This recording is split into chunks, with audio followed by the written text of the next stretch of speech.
Halo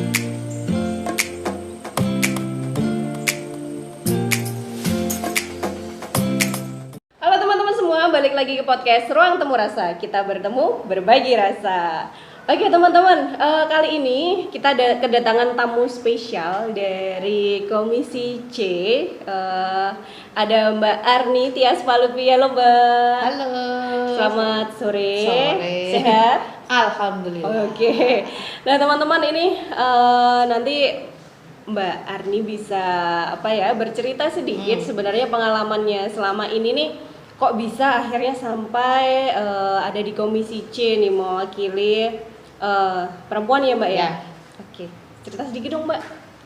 Akhirnya di dunia politik gitu ya. Iya, akhirnya Ya. kok bisa di dunia politik ya? Kalau mau diruntut ke belakang sebenarnya terus terang background keluarga saya kan memang politik. Jadi bapak dulu 5 periode di DPRD Kabupaten Bantul. Kebetulan saat beliau sudah di usia 71, beliau mencari regenerasi dari putra-putrinya. Dari 4 bersaudara kami, saya perempuan sendiri.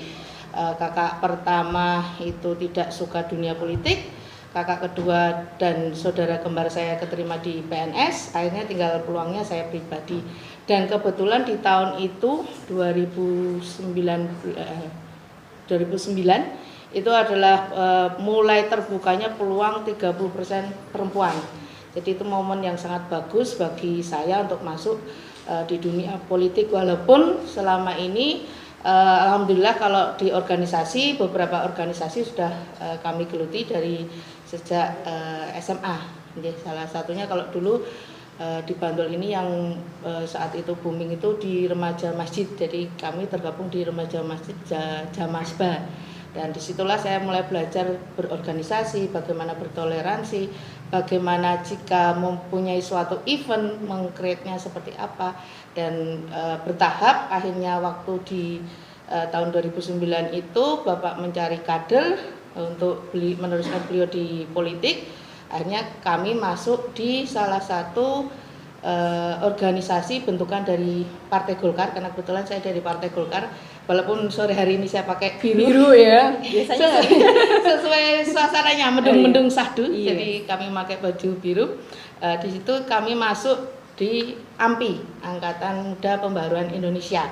Memang kebetulan juga seragamnya warnanya biru bukan kuning ya, karena waktu itu kami mencoba menarik minat dari kaum pemuda dan perempuan untuk bisa bergabung di politik tanpa melihat baju kuningnya, karena kalau rata-rata kan kalau orang kenal Golkar itu partainya orang identik, tua iya. ya. Jadi seperti itulah awal mula saya kemudian menggeluti di partai politik. Oke, jadi sebenarnya udah mendarah daging ya. Maksudnya Ya dari inspirasinya kecil tuh sudah sering diajak kampanye sama bapak. benar. Jadi mungkin itu akan sulit bagi perempuan yang lain atau anak muda lain gitu. Tapi kalau Mbak Arni punya spesialis, punya pengalaman yang khusus gitu, karena memang background orang tua memang sudah senang di dunia politik. Tapi terpaksa nggak Mbak akhirnya masuk ke, maksudnya berpolitik itu atas keinginan sendiri atau memang terinspirasi dengan sosok Bapak gitu? Ada 2 faktor dulu yang membuat saya akhirnya mantap di dunia politik. Yang pertama, keingintahuan saya akan suatu hal di saat kenapa beberapa warga masyarakat di Kabupaten Bantul khususnya nggak bisa mengakses. Sebenarnya ada masalah apa? Ya.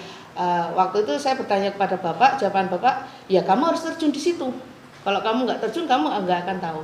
Yang kedua, waktu itu saya melihat akan banyak orang yang bisa dibantu. Waktu itu kan ya, lihat Bapak kok bisa membantu program pembangunan di sini, bisa membantu orang yang mungkin waktu saat itu tidak bisa punya biaya mengambil ijazah atau mungkin biaya sekolahnya kurang segala macam, itu bisa dibantu oleh seorang anggota DPRD khususnya kan. Jadi saya minatnya di situ. Akhirnya saya waktu Bapak mempertanyakan kepada 4 orang putra-putrinya itu siapa yang berminat, dan saya yang menjawab, saya insya Allah siap Bapak. Walaupun sebenarnya waktu itu saya sudah bekerja di sektor kontraktor, jadi udah lumayan lah dalam artian kalau untuk biaya seharian saya.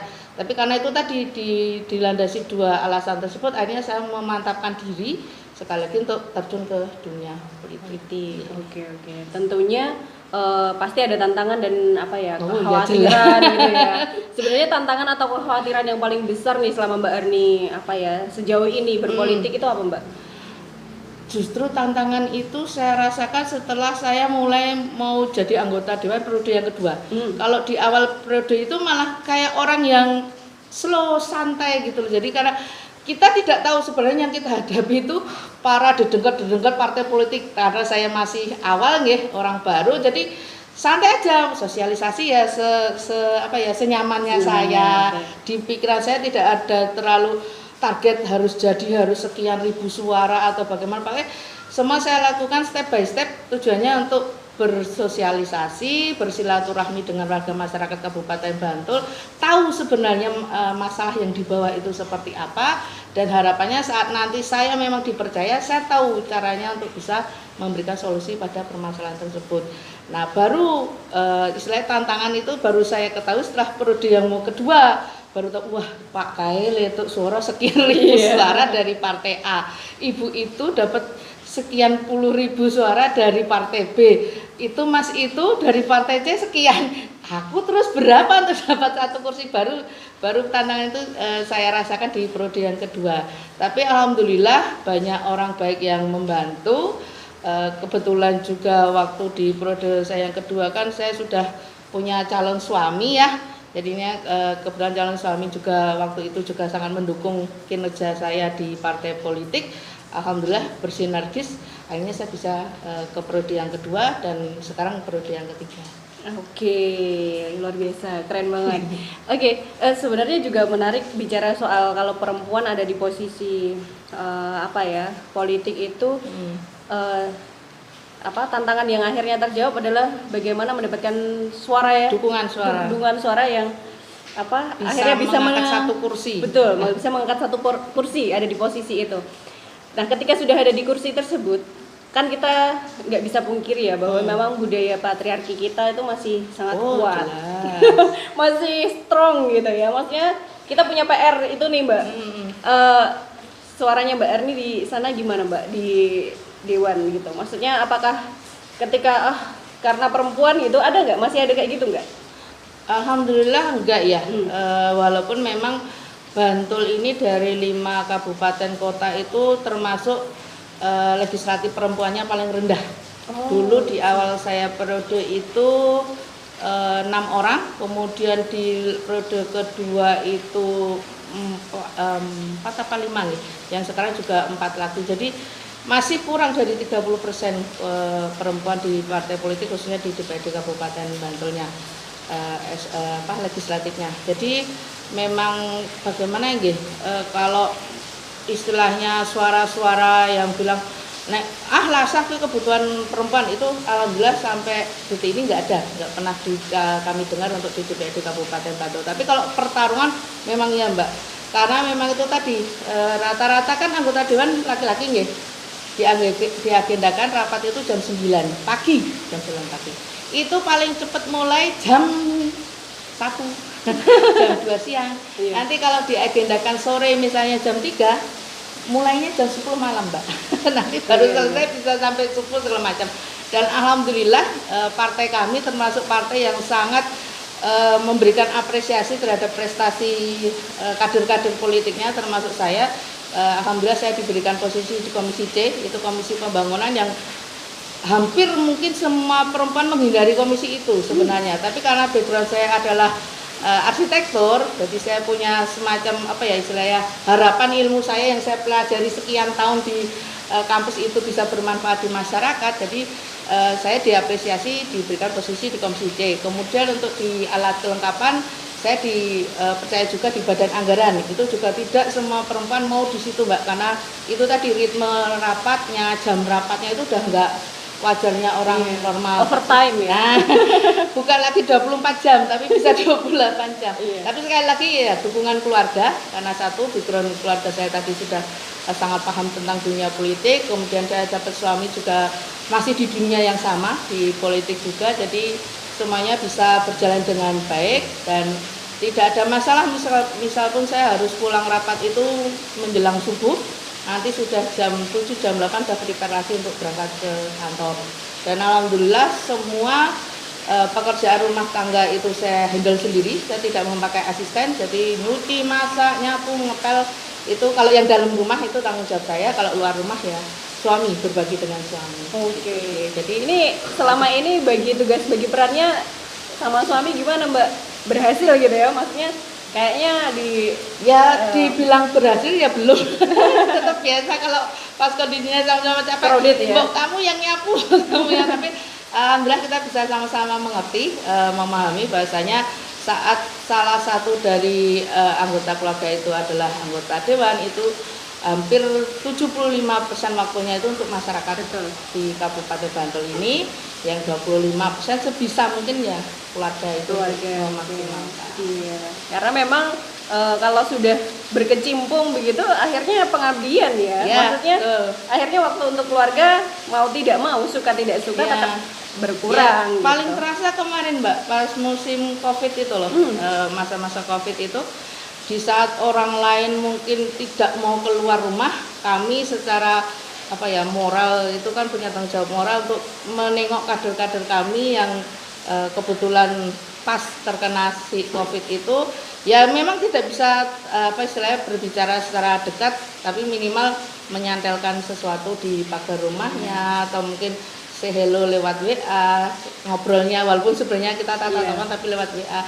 Jadi sebisa mungkin kita menguatkan masyarakat dengan kemampuan yang ada di diri kita. Oke. Wah, menarik banget cerita-ceritanya Mbak Erni ya. Oke, mungkin pertanyaan lagi yang tentang ini ya. Karena Mbak Erni sendiri kan sekarang posisinya ada di Komisi C DPRD Kabupaten Bantul.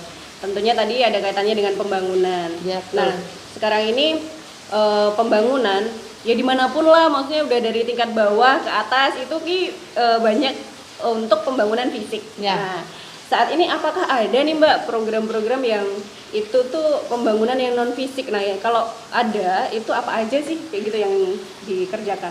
Biasanya berwujud pelatihan atau tentang sosialisasi. Jadi kita 2 tahun terakhir ini kan menggagas program sosialisasi tentang peraturan yang ada di Kabupaten Bantul, baik itu yang berwujud perda, perbuk atau mungkin peraturan dari dinas. Jadi itu kita sosialisasikan ke masyarakat, karena kadang-kadang kan sebenarnya masyarakat tuh bukan nggak mau tertib, tapi karena dia tidak tahu mencari informasinya kemana. Jadi memang kita harus yang jemput bola. Ternyata anggota dewan tuh tidak cukup hanya di kantor saja membahas anggaran, membuat perda, mengevaluasi segala macam hal, tapi memang harus turun, harus benar-benar menjadi wakilnya rakyat yang menyuarakan, baik itu dari masyarakat ke Pemda Kabupaten Bantul atau sebaliknya peraturan-peraturan yang ada di Pemda Kabupaten Bantul ke masyarakat. Karena yaitu tadi, tidak semua masyarakat Kabupaten Bantul itu sudah melek teknologi, tidak semuanya bisa menggunakan Android dengan baik. Ya pal mentak delok YouTube gitu kan. Itu ada kadang YouTube-nya tuh YouTube yang film-film aja, bukan yang tentang ilmu pengetahuan atau mungkin tentang info-info terbaru di Pemda Kabupaten Bantul.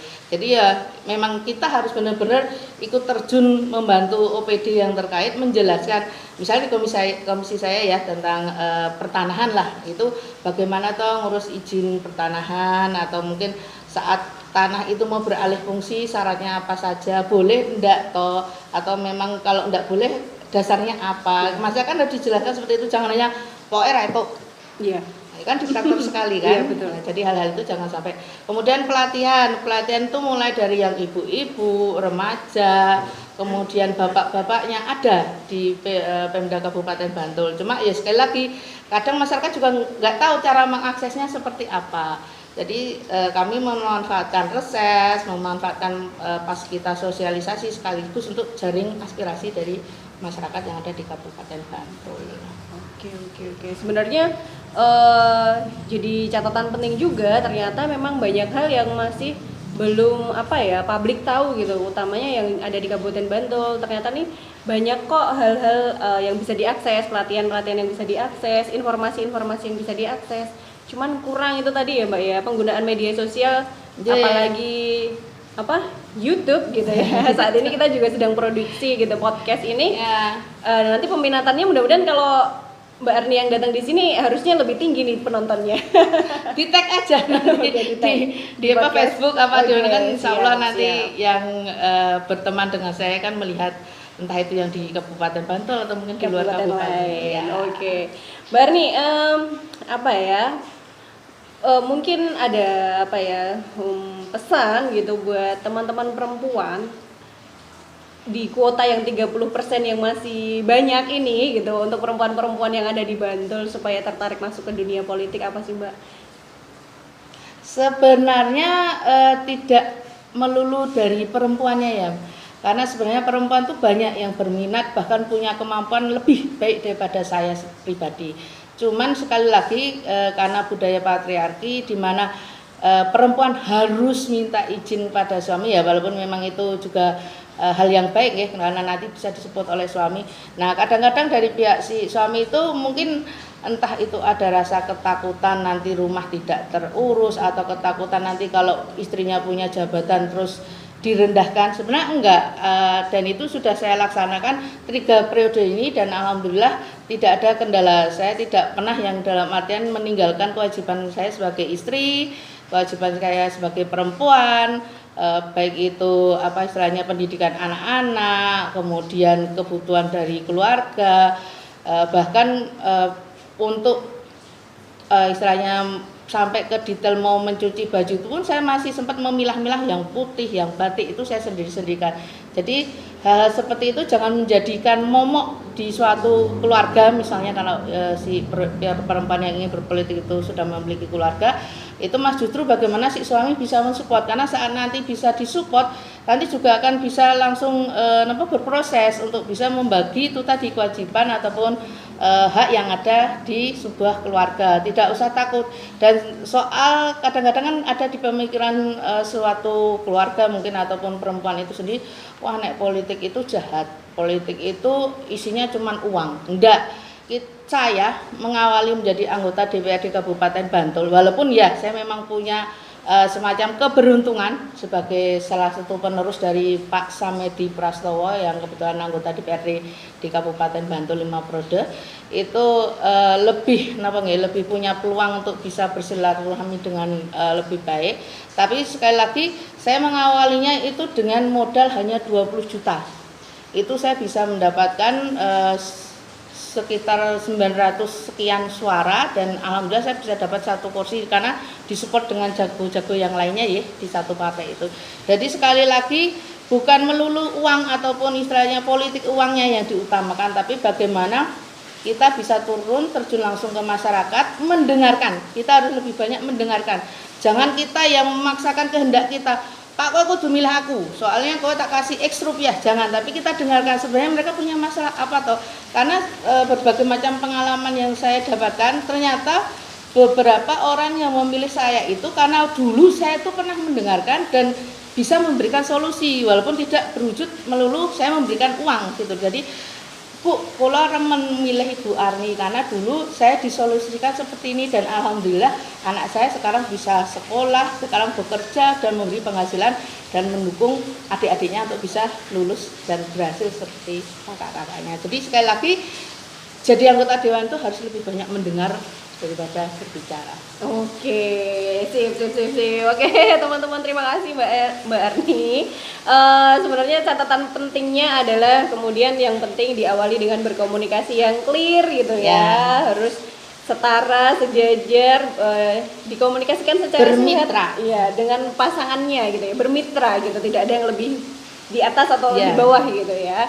Nanti insya Allah semuanya akan lancar gitu. Oke, terima kasih teman-teman sudah menyaksikan podcast Ruang Temu Rasa kali ini. Semoga bisa menginspirasi teman-teman semua, terutamanya perempuan-perempuan di luar sana yang ingin berpolitik, terutamanya yang ada di Kabupaten Bantul tentunya. Terima kasih, ada kurang lebihnya dari saya mohon maaf. Sampai jumpa di podcast Ruang Temu Rasa berikutnya. Dah.